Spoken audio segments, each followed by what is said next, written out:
Okay guys, welcome nga pala sa ating first episode ng ating vlog dito sa Ngongping 360 sa Hong Kong.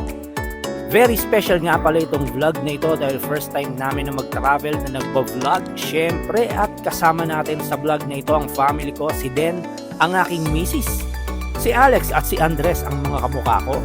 So wala lang, naisip ko lang na introhan lang namin ang mga highlights ng mga pinuntahan namin dito sa Ngongping. So ito yung first destination namin dito sa Hong Kong. Good vibes lang tayo mga guys, so tara! Let's go!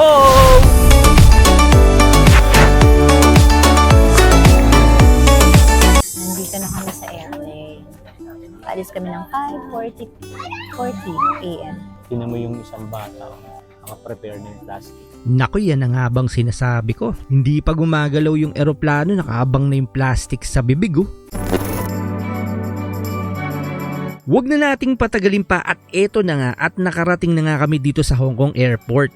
At dahil nga DIY lang kami dito at first time lang namin, ang hinanap kaagad namin ay ang terminal ng bus. At ang dapat namin sakyan na bus ay yung may signboard na S1 kasi ito yung bus na papuntang Tung Chung eh. So ang destination nito ay sa Citygate Outlets. Hay, ang bilis ng biyahe, walang ka-traffic.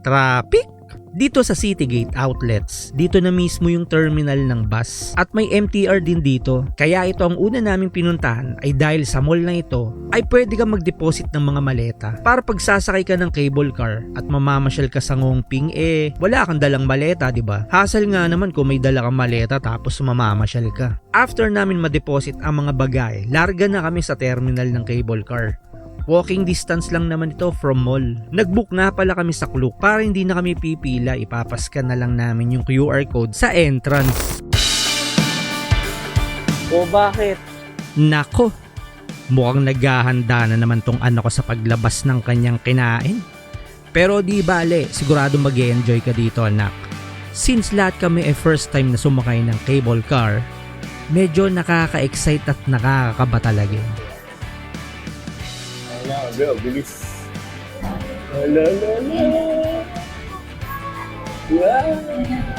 Lalo na kung merong fear of heights.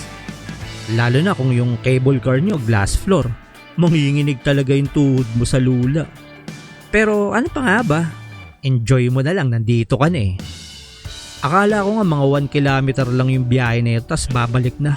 Aba, dun pala sa dulo ng bundok na yun ang biyahe nito. Pero sa kabilang banda, okay na kung ganun kasi mas masusulit mo yung binayad mo.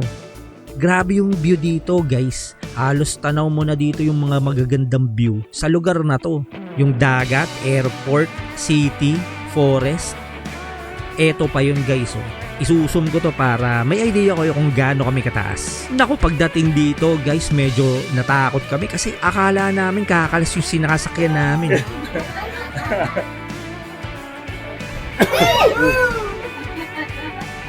Level 1 pa lang po tayo. Papunta na po tayo sa level 2. Pero practice lang pala yun guys. Nako, eto, napaka-majestic ng view na to. Wala ka na makita. Yung parang nasa pelikula tapos meron palang kalaban sa harap mo. Nakakatakot eh, no? Yung palang nag-aantay pala sa'yo dun si Godzilla. Tapos bubugaan kayo ng apoy. Pero guys, ito yung pinaka-destination namin. Ang Ngongping 360.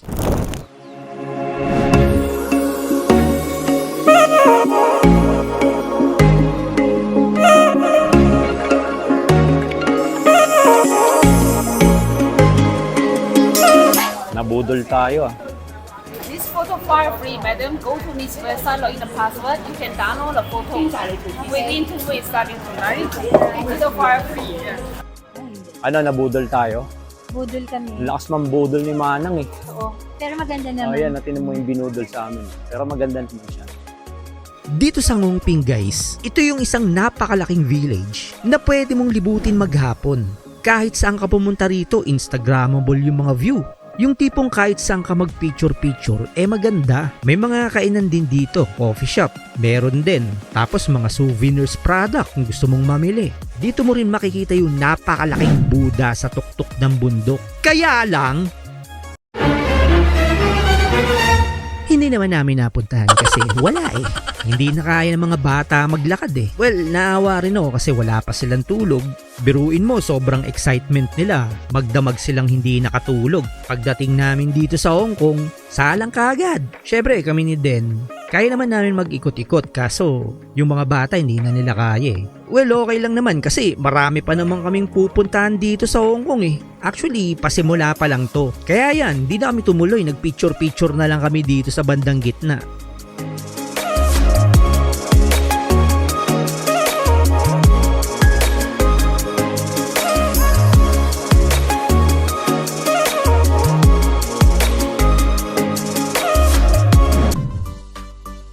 So nagbus nga lang pala kami papuntang Tsim Sha Tsui kung saan kami magche-check-in. Mali nga eh kasi dapat pala galing Tung Chung, nag-MTR na lang kami kasi walang bus papuntang TST galing Tung Chung. Kaya ang ginawa namin, bumalik na lang kami ng airport saka sumakay ng A21 na bus papuntang TST.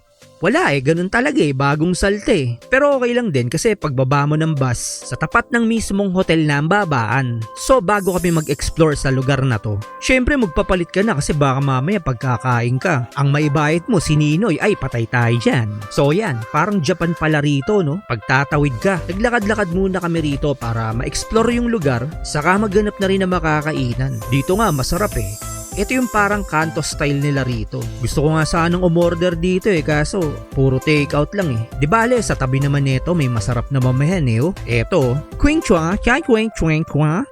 Yun nga kaya talaga basa doon. Ang in-order nga pala namin dito yung noodles nila. Kay Andres at Den yung low spicy. Sa amin naman ni Alex, yung medium spicy na in-underestimate namin yung anghang. Is this low spicy? Low. Oh, this is mine. This one also That's mine, Dad. That's yay. Love this.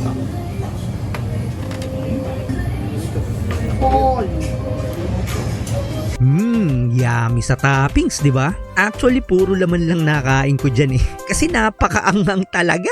Ayan o, lumaki mata ni Alex sa anghang. Well, itong first day namin, ang dami rin nangyari. Nakakapagod, pero sobrang saya. Kaya hindi ko na pinalagpas na i-vlog itong travel namin. Kasi darating din yung time na kapag pinanood ko to, kapag tumanda na ako, ngingiti at ngingiti ka eh. Alam mo yung bigla kang nag-time travel. Yung pakiramdam na bumalik ka sa panahon na, uy, yung mga bata, lilit pa rito ah. Wala, parang ganun lang. Marami pang episode to guys. Kaya kung may natutunan ka kahit papano na-entertain ka, baka naman. Subscribe ka na okay, follow mo ko. Kasi may mga series of episode pa to eh. So hanggang dito na lang guys. Let's go!